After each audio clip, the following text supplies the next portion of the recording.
First ఈ దిశ పత్రికకు వస్తే ఇక్కడ డొక్క చీల్చి డోలు కడతామంటూ బిడ్డ మీ బెదిరింపులకు మేము బెదిరే రకం కాదు, ఎస్ఎల్బీసీలో మరణాలకు బీఆర్ఎస్ఏ కారణమంటూ మా పాలనపై కేసీఆర్ కిషన్ రెడ్డిలో అసూయ, అట్లే అందుకే ఏడాదికే దిగిపోండని మాట్లాడుతున్నారు. కేంద్రం నుంచి ఏది వచ్చినా తన వల్లేనని కిషన్ రెడ్డి గొప్పలు, రాకుంటే సీఎం వైఫల్యం అంటూ దుష్ప్రచారం, రాష్ట్రానికి నిధులు ప్రాజెక్టులను అడ్డుకుంటుంది ఆయనే అంటూ వనపర్తి సభలో ముఖ్యమంత్రి రేవంత్ రెడ్డి. రాష్ట్రంలో 10 ఏళ్ళు బీఆర్ఎస్, కేంద్రంలో 12 ఏళ్ళు అధికారంలో ఉండా బీజేపీ నాయకులు కాంగ్రెస్ వాళ్లకు పాలన చేత కావడం లేదు, దిగిపోండని అంటున్నారు. బిడ్డ మాకు కానీ తిక్కలేస్తే డొక్క చీల్చి డోలు కడతామంటూ ఇంకొక కొత్త పదాన్ని యాడ్ చేసిండు. సో పేగులు మెడలేసుకుంటా అన్నది చూసినాం, మనము నడి బజార్లో ఉరిదీస్తామన్నది చూసినాం, ఇంకా రకరకాల మాటలన్నీ విన్నాం కదా. మళ్ళీ కొత్తగా డొక్క చీల్చి డోలు కడతాడట. సో రేవంత్ రెడ్డి ఆ ప్రయత్నంలో ఉన్నాడు. అయితే ప్రజలు ఆశీర్వదించి మరో 15-20 ఏళ్ళు రేవంత్ రెడ్డి సీఎంగా ఉంటాడేమోనని బీఆర్ఎస్ బీజేపీ నేతలు భయపడుతున్నారని పేర్కొన్నారు. అంటూ రేవంత్ రెడ్డి ఒక 15-20 ఏళ్ళు ఉంటాడు అని ఆయనకు అంటే మరి దానికన్నా హద్దు ఉండాలి, ఆశకైనా హద్దు ఉండాలి. 1 సంవత్సరంలోనే ఇంత దారుణంగా ప్రజలు తిడుతూ ఉంటే, ఇంత అసంతృప్తి బయటికి వస్తూ ఉంటే ఆయన 15-20 ఏళ్ళు ఉంటా, 15-20 ఏళ్ళు అనేది ఎంత కాన్ఫిడెన్స్ అనేది చూడుర్రి. పూర్తిగా అంటే ఏం చదివినోడు కూడా నేను స్టేట్ ఫస్ట్ వస్తున్నా అని చెప్తాడు చూడు బుడ్డ పొరగాడు. ఏమరా ఎట్లా ఉన్నది, నీ మార్కులు వస్తాయా, కనీసం పాస్ అవుతావా అంటే లేలే బాపు నేను స్టేట్ ఫస్ట్ వస్తాయి సార్ అని చెప్తాడు చూడు. ఆడు ఇదివరకు అసలు పుస్తకమే తీయనోడు.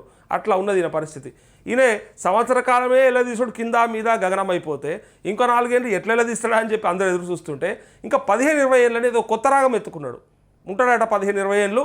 మరి ఉంచుకుందామా, మరి పెట్టుకుందామా, ఇంకా ఈ దున్నపోతును మోద్దామా అని ప్రజలు అనుకుంటా ఉన్నారు. కావాలంటే మీరు గ్రామాలలో ఒకసారి అడిగి చూడుర్రి. అయితే ఆదివారం వనపర్తి జిల్లా కేంద్రంలో 1000 కోట్లతో చేపట్టిన అభివృద్ధి పనులు, మహిళా సంఘాలకు 1000 కోట్ల రుణాల అందజేత కార్యక్రమాల్లో సీఎం పాల్గొన్నారు. అనంతరం పాలిటెక్నిక్ కళాశాల ప్రాంగణంలో వనపర్తి ఎమ్మెల్యే మెగారెడ్డి అధ్యక్షతన నిర్వహించిన బహిరంగ సభలో మాట్లాడారు. అయితే 10 ఏళ్ల పాటు ప్రాణాలకు తెగించి కాంగ్రెస్ కార్యకర్తలు ఎన్నో పోరాటాలు చేసి ఎన్ని కష్టాలు ఎదురైనా పార్టీని అధికారంలోకి తెచ్చారు. అధికారంలోకి వచ్చిన 14 నెలల కాలంలోనే దేశంలో ఎక్కడా లేని విధంగా అభివృద్ధి కార్యక్రమాలను చేపట్టామని గుర్తు చేశారు. అయితే ఇవన్నీ ఇక ఎట్లా చెప్పుకునేదంతా చెప్పుకుంటాడు. ఏమేమి ఇచ్చినాం, ఏమేమి చేసినాం, మేము ఎంత గొప్పగా చేసినామని చెప్పడానికి ప్రయత్నం చేస్తాడు కదా. దాని సంబంధించిన 2-3 ఆనిముత్యాలు ఉన్నాయి. ఇక ఆయన ఏం చెప్పుకున్నాడు అనేది ఒకసారి చూడండి. నిన్న చెప్తే ఆయనకి ఏమి స్పందన వచ్చిందో కూడా మనం చూడాలి. చాలామంది నిన్న చూసి ఉంటారు మీటింగ్లో, బట్ చూడని వాళ్ళు ఒకసారి చూడండి ఈయన చెప్పిన మాటలు ఎట్లున్నాయో. ఇగో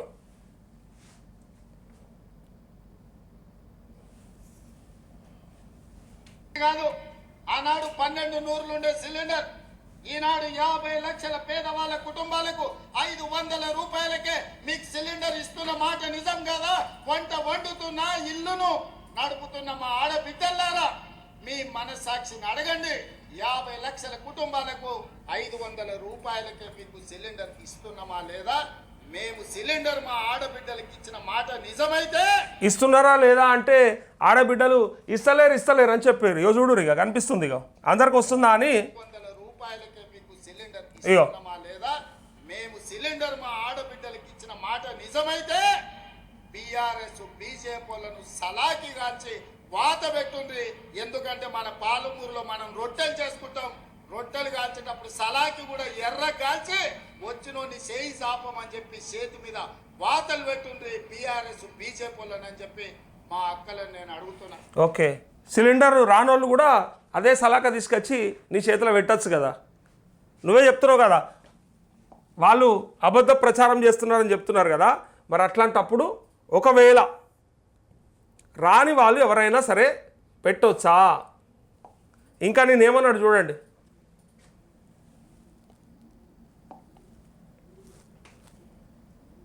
ఇవాళ ఆ రైతులను బయటకు వచ్చి మాట్లాడమని నేను అడుగుతున్నా. ఇవాళ ఏ రైతులు ఎరకనా? రుణమాఫీ అయిన రైతులట. రుణమాఫీ అయిన రైతులు 25 లక్షల కుటుంబాలు ఉన్నాయి కదా. సో వాళ్ళందరూ వచ్చేట బయటకు వచ్చి మాట్లాడండి.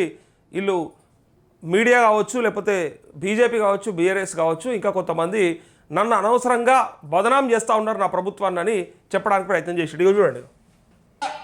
మనసు లేనోళ్ళు, మనసాక్షి లేనోళ్ళు బీఆర్ఎస్ వాళ్ళు బీజేపీ వాళ్ళు ఇప్పుడు మనసు లేదట మనస్సాక్షి లేదట.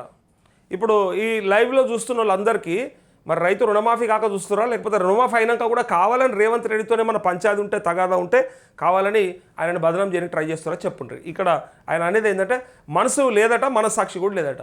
మరి మనస్సాక్షి ఉన్న నువ్వు, మనసున్న నువ్వు ఎంత గొప్పగా పొడిచినావు అనేది చెప్పాలి. నువ్వు చెప్పిన మాటలు ఏంది, చేసిన విధానం ఏంది, దాన్ని సమర్థించుకునే విధానం ఇలా ఎట్లా ఉందో కనిపిస్తూ ఉంది. ప్రజలు చూస్తలేరా, కనిపిస్తలేదా ప్రజలకి? నువ్వే కదా అన్నది ఆ మాట ఆనాడు. మీరు చెప్పినవన్నీ చేసినట్టయితే ప్రజలకు మనస్సాక్షి తెలిసేది కదా, ఏర్పడేది కదా. ఒక్కటై ఏకమై రైతులను ఆగం చెయ్యాలన్న ఆలోచనతో మాట్లాడుతున్నా. నేను అదే విధంగా మా రైతాంగాన్ని మీరే కరెక్ట్ చేస్తుంటే, మీరే అన్నట్టుగా చేస్తుంటే రైతులు ఎందుకు ఆగమవుతారు? ఇలా ఈ గ్యాప్ ఎందుకు వస్తుంది? అసలు ప్రతిపక్షాలు మాట్లాడినా లేకపోతే మాలాంటి మీడియా మాట్లాడినా ఎందుకు మద్దతు తెలుపుతారు చెప్పురు ఒకసారి రైతులు. మీరు అన్నదానికోసమే అన్నారా, లేకపోతే కొత్తగా వాళ్ళు ఏమైనా క్రియేట్ చేసుకొని లేనిపోని ఇంకా కొత్త కొత్త కోరికలతోనేమన్నా మీ మీద అసంతృప్తి చూపిస్తున్నారా? మీరు చెప్పిన మాట, ఇచ్చిన హామీ, చేసిన వాగ్దానాలను మాత్రమే అడిగారు తప్ప ఎక్కడ కూడా మీరేదో చెప్పండి ఇంకేదో చేస్తారని. మీరు గతంలో వచ్చిన రైతు బంధును కూడా వేయడం చేత కాలేదు. గతంలో కంటిన్యూగా వచ్చిన ఆ మాత్రం రైతు బంధు పెట్టుబడి సాయం కూడా ఇవ్వడం చేత కానీ మీరు ఇలా ఇంకా ఎక్కువిస్తామని చెప్పి ఎన్నో నీతులు చెప్పి ఫైనల్గా రైతుల చేతుల చిప్పబెట్టారు. అందుకోసానికి అడుగుతా ఉన్నారు, రుణమాఫీ అయిన రైతులు ఎందుకు బయటకు వస్తలేరు చెప్పురు? ఒకవేళ మీరన్నమాట నిజమే అయితే రుణమాఫీ పూర్తిగా అయిపోయిన రైతులు బయటకు రావాలి అని చెప్పి అంటా ఉన్నావు కదా, అసలు అయినోళ్ళు కూడా ఎందుకు రావట్లేదు చెప్పాలా? అయినోళ్ళకి రైతు భరోసా ఇప్పటిదాకా రాలే.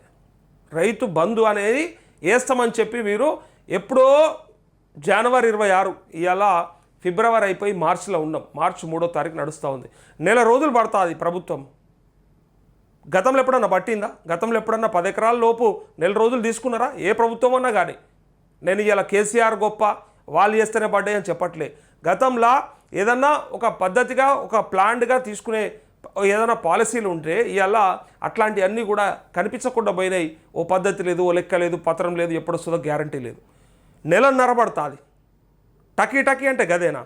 నువ్వు టకీ అంటేనే నెలన్నర పట్టిందంటే ఒకవేళ కంటిన్యూస్ ప్రాసెస్ వస్తూనే ఉంటాయి, పడుతూనే ఉంటాయి అంటే ఇక పుణ్యకాలం కాస్త గడిచిపోతుంది అన్నట్టు. ఈ 5 ఏళ్ళు అయిపోవాలి, ఆ తర్వాత ఎప్పుడో మీకు బుద్ధి పుట్టినప్పుడు వేయాలన్నట్టు. మీ టైం అంతా అయిపోయినాక ఇక 100 రోజులల్లో చెప్పినవి అయితే ఇంకా 100 ఉన్నాయి. అది విడిచిపెట్టి ఇలా కనీసం గత ప్రభుత్వంలో వచ్చినటువంటి వాటిని కంటిన్యూ చేయలేని దద్దమ్మ ప్రభుత్వం ఇది అని రైతులు గ్రామాలలో ఏడుస్తూ ఉన్నారు, తిడుతూ ఉన్నారు. వినబడతలేదా? చూస్తలేరా? కనిపిస్తలేదా? ఇంత దారుణమా? ఇంత దౌర్భాగ్యమా? మా సోదరి మా ఆడబిడ్డలను అడుగుతున్నా. ఆనాడు రైతు భరోసా పథకం చంద్రశేఖరరావు గారు ఎన్నికల పేరు మీద ఎగనామం పెట్టిపోతే నేను వేసిన. సరే, అది వేసినావు, ఏది ఎగనామం పెట్టిపోయారు. వాళ్ళు ఏం చెప్పారు? ఇలా కాక రేపు మీకు అకౌంటాలు క్రియేట్ అయితే అని చెప్తే ఎలక్షన్ కమిషన్కి పోయింది మీరు. ఆనాడు కాంగ్రెస్ నాయకులు ఎలక్షన్ కమిషన్ ఆఫ్ ఇండియా దగ్గరకు పోయి ఇది ఎన్నికలకు ముందు వేస్తుంటే ఇది ఖచ్చితంగా ఇంపాక్ట్ ఉంటుందని చెప్పి ఆపించిన దొంగలు మీరు. ఆ తర్వాత 3-4 నెలల తర్వాత ఏప్రిల్ టైంలో మళ్ళీ ఎంపీ ఎలక్షన్స్ ఉన్నాయని చెప్పి మెల్లగా అప్పుడు మీరు పాత రైతు బంధు విధానమే కొనసాగించి, కొత్త రైతు భరోసా కాదు ఇంకా, అప్పుడు కొనసాగించి దాని అమౌంట్లో క్రెడిట్ చేశారు. పోయిన ఏప్రిల్ నుంచి ఇప్పుడు ఏప్రిల్ దాకా, ఈ మార్చి దాకా దిక్కు దివానం లేదు. పంటలు పండించుకోలేదా రైతులు? వ్యవసాయం చేసుకోలేదా? పెట్టుబడులు పెట్టుకోలేదా? అప్పుల పాలు కాలేదా? మరి మీరే చెప్పిండ్రు కదా, అదంటే ఎగబెట్టిండని చెప్తుంది. నువ్వు ఎగబెట్టిన దానికి సమాధానం ఎవడు చెప్పాలి? సంవత్సర కాలం అవుతా ఉంది. ఈ సంవత్సర కాలంలో ఇప్పటిదాకా మరి 2 పంటలకి వేయాల్సినటువంటి రైతు భరోసా రాకపోతే మరి రైతులు అడుగుతారా? అడగరా? ఆగమైతే 1 ఎకరం 2 ఎకరాలు 3 ఎకరాలు అని చెప్పి అది సగం ఇది సగం అది సగం, మొత్తం అన్నీ సగం సగమే. ఏది పూర్తిగా అనేది ఆలోచనే లేదు. ఇక పూర్తిగా అన్నిట్లలో సగం సగం చేసుకుంటా ఎక్కడికెళ్ళి చేసినాం. ఇప్పుడు ఇలా వీళ్ళు చెప్తున్నటువంటి సిలిండరు నిజంగా చెప్తున్నా సగం మందికి కూడా వస్తలేదు. సగం మందికి వస్తలేదు. నేను కాంగ్రెస్ కార్యకర్తలు, కాంగ్రెస్ నాయకుల సాక్ష్యాలు ఇప్పిస్తాను. నేను వాళ్ళు గతంలో కాంగ్రెస్ను ఇట్లా నెత్తి మీద మోషనోళ్ళే మాకు వచ్చేది గతంలో కానీ ఇప్పుడు వస్తలేదు అని చెప్పారు. మొట్టమొదటిసారి 1-2 సార్లు వచ్చింది, ఆ తర్వాత వస్తలేదని చెప్పారు. కావాలంటే సాక్ష్యం ఇప్పిస్తాను నేను. ఎన్ని ఉదాహరణలు అంటే అన్ని ఉదాహరణలు చూపిస్తా. ఎంతమందితో అంటే అంతమందితో మాట్లాడిస్తా. వాళ్ళకి గతంలో 500 రూపాయల సిలిండర్ ఏదో ఒక్కసారికి 2 సార్లకు మొదలుపెట్టి ఆ తర్వాత ఇప్పటిదాకా పత్తా లేదేమనంటే పైసలు లేవు, ఏమనంటే ఇప్పుడు ఇవ్వడానికి ఫండ్స్ లేవని చెప్తా ఉన్నారట. పైగా ఆ తీసుకున్న 4-5 సిలిండర్ల కన్నా వస్తుందా అంటే అవి రావట. ఇక గతంలో పోయినాయి, గతంలోనే పోతాయట. ఇప్పుడు కొత్తగా వస్తాయట, గ్యారంటీ లేదు. అది అన్నది ఎవరో కాదు, కాంగ్రెస్ నాయకులు చెప్పారు నాకు, కాంగ్రెస్ నాయకులే అని చెప్పారు. అదొక్కటి కాకుండా మీరు గృహజ్యోతి అని చెప్పారు. గృహజ్యోతి కూడా అందరికి ఇంప్లిమెంటేషన్ అసలు జరగలేదు. తర్వాత కాగితాలు పట్టుకొని కరెంట్ ఆఫీసుల చుట్టూ ఎంఆర్ఓ ఆఫీసుల చుట్టూ తిరుగుతూ ఉన్నారు పబ్లిక్. మాకెప్పుడు వస్తుంది అని చెప్పి జీరో కరెంట్ బిల్. ఎంతోమంది అప్పుడు చేయించుకున్నప్పుడే వచ్చింది తప్ప ఆ తర్వాత మళ్ళీ ట్రై చేస్తే ఎవరు కూడా అది తీసుకోవట్లేదు. ఒక పక్క దానికి కూడా పైసలు తీసుకుంటారట. మధ్యలో చాలామంది ఎలక్ట్రిసిటీ డిపార్ట్మెంట్ వాళ్ళు మేము చేపిస్తాం మీకు జీరో బిల్ రావాలంటే అని చెప్పి 1000-2000 రూపాయలు దొబ్బిన సందర్భాలు ఉదాహరణలు చాలా ఉన్నాయి. మనకు మెసేజ్లు కూడా పెట్టారు చాలామంది, అన్న మా ఊర్లోకి ఇట్లా జరుగుతున్నదని చెప్పి, మేము చేపిస్తామని చెప్పి తీసుకుంటారని చెప్పి. అట్లా పూర్తి చేయకపోతుంది. గృహజ్యోతి పూర్తి కాకపోయా, ఇటు పక్క 500 రూపాయల సిలిండర్ పూర్తి కాకపోయా, ఇచ్చింది ఒక బస్సు, ఫ్రీ బస్సు మాత్రం. ఇక ఆ బస్సు ఆడోళ్ళకి ఇచ్చి మొగలను ఎట్లా చంపినాం అనేది అందరూ చెప్తారు, నేను కాదు చెప్పాల్సింది. బయట ఏ మొగోని అడిగిన చెప్తారు. ఇలా ఏ ఎక్స్ప్రెస్ బస్సు ఎక్కిన మొగోని అడిగినా వాడి బాధ ఏందో వాడు చెప్పుకుంటాడు. అట్లా ఉంది గ్రామాలలో. ఇదంతా వదిలేసి అన్నీ చేసినాము, అంతా ఉద్ధరించేసినామని చెప్పడానికి ప్రతిరోజు ప్రయత్నం చేస్తుంటే చూస్తాను కూడా యాస్ట్ వస్తుంది. అరే ఏంది ఇది, గిన్నె అబద్ధాలు ఉంటాయా, గిట్లుంటాయా అని చెప్పి అంటూ ఉన్నారు. ఇంకా పైగా ఒకసారి చూడండి, నిన్న చెప్పిన అన్నీ కూడా అబద్ధాలని చెప్పి ప్రజలకు కూడా అర్థమైంది. అక్కడ పెద్ద స్పందన కూడా ఏం రాలే. ఇక మరి ఏమి నమ్మకంతో ముందరకోతున్నాడో ఏందో తెలియదు. కానీ ఆయన కూడా చెప్పాడు మొన్న, నేను కూడా అసంతృప్తితోనే ఉన్నా, అందరికీ అసంతృప్తి ఉంటుంది, నేను ముఖ్యమంత్రి అయినా నాకు అసంతృప్తి ఉందని చెప్పిండు. ఇక ముఖ్యమంత్రి అయినోనికి అసంతృప్తి ఉన్నది అన్నాక ఇక రైతులు ఏం చెప్పాలి, సామాన్యులు ఏం చెప్పాలి, చిన్న నాయకులు ఏం చెప్పాలి. అంత పెద్ద ఆయన్నే అలా ఇంటర్నల్ మీటింగ్లో మొన్న చెప్పిండు, ఎక్స్టెండెడ్ ఎగ్జిక్యూటివ్ మీటింగ్లో చెప్పిండు గాంధీ భవన్లో, నాకు కూడా అసంతృప్తి ఉంది అని. అంటే మంత్రులకు ఉన్నది, అట్లా ఎమ్మెల్యేలకు ఉన్నది, ఇంకా రాని వాళ్ళకు ఉన్నది అని చెప్పడంతో పాటు నాకు కూడా ఉన్నదని చెప్తే, అసలుగా ఈ రాష్ట్రం నుండే ఏకైక పదవైనటువంటి ముఖ్యమంత్రి, అది ప్రథమ పౌరుడివి, నీకే అసంతృప్తి ఏడిచినాక ఇక మిగిలిన వాళ్ళందరికీ ఏముంటుంది మరి, సంతృప్తిగా ఉన్నారు. అట్లా ఒప్పుకుంటావు మరి ప్రజల గురించి ఎందుకు అందరు సంతృప్తిగా ఉన్నారు, అందరికీ బరాబర్ ఇచ్చినాం, అన్ని బరాబర్ అందినాయి, 15-20 ఏళ్ళు ఉంటారు, నువ్వెట్లా గొప్ప చెప్పుకుంటావు మరి.